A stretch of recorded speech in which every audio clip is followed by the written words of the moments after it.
Punjab police एहलकार के अपने ससुराल के घर पर फायरिंग के वाक़े पर सीपी रावलपिंडी सैयद खालिद हमदानी ने नोटिस लेते हुए फौरी तौर पर मुकदमा दर्ज करके पुलिस एहलकार की गिरफ्तारी का हुक्म दे दिया, जिस पर नसीराबाद पुलिस ने कानूनी कार्रवाई का आगाज करते हुए गिरफ्तार कर लिया। इब्तदाई इत्तलात के मुताबिक पुलिस कांस्टेबल फैसल की अपनी अहलियत से नाचाकी चल रही है, जिस पर मुलजिम फैसल ने मिसरियाल रोड पर अपने ससुराल के घर जाकर फायरिंग की और गालम गलोच की थी। रावलपिंडी पुलिस तर्जुमान के मुताबिक मुलजिम के खिलाफ महकमाना कार्रवाई का भी आगाज कर दिया गया है।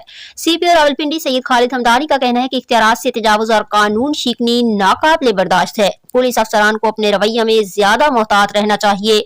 महकमाना वकार को मजरूह करने वालों से सख्ती से निपटा जाएगा। मरी पिंडी जीटी रोड पर छतर पार्क के नजदीक कार गहरी खाई में जा गिरी, जिसके नतीजे में 4 अफराद शदीद जख्मी हो गए। रेस्क्यू 1122 के जराये के मुताबिक हादसा छतर पार्क के नजदीक पेश आया।